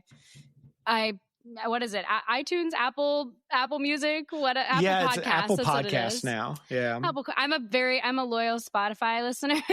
So anything else, I'm like, it's on there. I know Spotify, and then Amazon, iHeart. It's all everywhere. Yeah, so. I've been interested to see how. I get a lot of plays on Overcast. I'm like, what's Overcast? I'm not making fun of you, Overcast listeners. I'm very grateful for you. Very grateful. I just didn't know it was a thing. There's several that I don't know too, because like if I put it on one, it'll like send it to other ones, and so I don't. It should be wherever you can get your podcasts. But yay! Yeah. So check that out, listeners. It's very good, especially the episode with me on it. So good, you'll love it. It's a Harry Potter episode. It is very fun. Yeah, we have a great time. And so now, anybody who doesn't want spoilers, get on out of here. All right, if you don't want to see no Dementors, all right, at the Prison of Azkaban, are you too scared? All right, you want to keep your happy memories because you're scaredy cat cowards. Get on out of here. All right, now for the brave people, for the criminals, actually. Here we are in the restricted section. I have a few things. Did you want to say anything first, or do you want me to go through my list, and then if there's something that pops up to you? Yeah, you can go ahead. All right. So one of them was, during the episode, I called Dementors Dementoids. And now somebody might be going, that's silly, Barry. That's not even that clever. Why would you say that? It's because in book 5, when what's his name? Harry's uncle, Vernon Dursley. When Vernon learns what Dementors are, that's what he calls them. He goes, and hanging out with these dementoid thingies. And I always thought that was funny. So that's why I said dementoids, dear listeners. Also, when Harry is walking back to the castle in chapter 13, I believe. Yeah. When he's walking back to the castle, I was like, I think he did see the Grim, because we learn late, he thinks he saw the Grim, and then it's made to look like he only saw Crookshanks. However, we end up learning that Crookshanks and the Black Dog, Sirius Black, are friends. They're kind of like, they hang out on the castle grounds and they walk around together. So he very well could have seen Sirius Black there. That's one of them. The other one I wrote, book 5. Oh, so in the moment when, and we referenced it a few times already, but when they tell Harry to knock Cho off her broom, like quit being a gentleman, that is something Cho remembers. And in book 5, when Harry and Cho finally go on a date together, she's like, you were such a gentleman, because he was telling you to knock me off my broom and you didn't. It was something like that. She references it in book 5 on their date, I believe. The other thing I wanted to highlight, in book 4, Harry is fascinated by the Wronski feint, which is Victor Crumb's famous move where he dives down super fast on his broom before he gets really close to the ground, and then he pulls out of the dive super quick. But it's to make the other seeker chase after you and crash into the ground themselves, because they're like, oh, he sees the snitch. And so it's called the Wronski feint. And I was like, oh, Harry's so interested in it because as it says in book 3, his specialty is dives. Mm-hmm. There you go. How about that? They called it out twice, and I was like, that makes sense, because he makes a big deal out of it in the next book. And I think he even does it in the Goblet of Fire when he's trying to get the dragon's egg. And then 2 more, dear listeners. One of them, Harry's dream. So I was like, obviously dream, probably not important at all. But in that dream, Harry sees a Patronus walking through the woods. I think by the end of this book, we're meant to interpret that as Harry casting the Patronus in the woods, to fight off against the Dementors. And I think it's meant to be foreshadowing that. But you could also take it as a foreshadow of book 7 with the doe walking through the woods, leading Harry to the Sword of Gryffindor. And so I'm like, which is it? So I don't know. I don't know which one she was trying to go for. But listeners, write into the retoldpodcast@gmail.com and let me know. Anyway, that's all the restricted section stuff I got. Emily, do you have anything? You wanted to talk about Ron and Hermione and whether or not Hermione was right or Ron was right. Because I was like, she does owe Ron an apology. I don't even remember. Wait. Yeah, I think so. In the moment, I was saying that Ron, all Ron wants from Hermione is an apology, which is fair. And then I think the retort to that somebody could make, and what you might have said was, well, Crookshanks didn't actually eat Scabbers. Scabbers has run off. Right. So she doesn't owe an apology, which would be true. But I think everybody believes. I think even Hermione knows in her heart, she does. So based on the information they do have, an apology is owed. And the grand scheme of things, it's not. Because Crookshanks didn't do it. Right. In fact, Crookshanks been trying to protect them the whole time. So really, when the book is over, Ron should owe her in turn another apology. That was what I was going to say, was that Crookshanks actually is the hero in this story. Mm-hmm. So it's really him. Be thanking him, not Hermione apologizing for him. Not trying to throw rocks at him or anything like that. He's just the goodest boy. Okay. Yeah. I also love the little moment that we get of Lupin being, when he's like, what did they mean by manufacturers? Do you know them? And he's like, I've talked to them, or something like We've that. We've met. But I like the point that he says of the manufacturers, the people who created it, would have thought it would be very funny to lure you out of school. Not because they think it'd be funny for you to die, but just to create chaos, right. See what would happen. Very I don't know what I would do if I caught the car, and that, so it's to me, that is confirmation that, like, as far as the Marauders' humor goes, they are a little more vindictive than Fred and George. Like, oftentimes people compare Fred and George to them. I think Fred and George, they have a few vindictive moments, not that many. Usually it's Fred, actually. But I think, like, Sirius and James are probably a little more, I mean, heck, they take Snape's clothes off in front of everybody.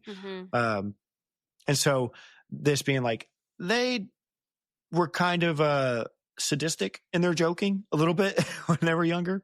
But I'm a fan of James, by the way. When people talk to me about James, they're like, you know, they'll say, or I'll hear them discuss him and say, he was such an awful bully. And it's like, true. But he was a kid. And I'm not defending bullying at all. I'm just saying who he turned out to be later was the kind of man who fought against Voldemort and died to protect his wife and child. I feel like that outweighs high school bullying. I feel like it. Yeah, I struggle with it because the most backstory that we get of, like, personality wise is the bullying. And then, you know, we know his heroic acts, but it's like, but, like, that just feels like so mean and torturous for, like, I think the only thing, I think the only thing that makes the bullying a little more palatable is the fact that it was tit for tat. It wasn't that he was just picking on Snape and Snape never did anything back. They both were.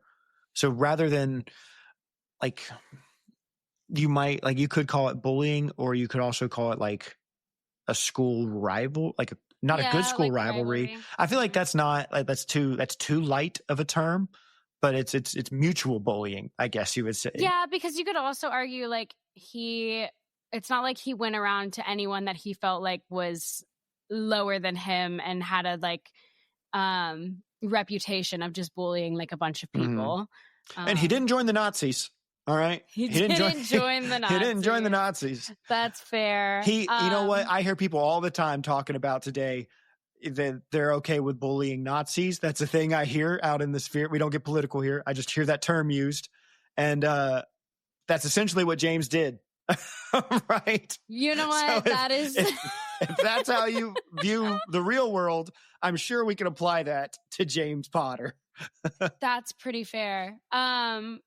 There was something that I was going to say about Snape. And oh man, I lost it. No. It's okay, I guess. That's all right. But I was actually going to reference, because, you know, we're talking about, maybe he did some, like, bully, like, things. But you still find him to be a good person. It makes me think there's a moment in High School Musical 3 that always irks me.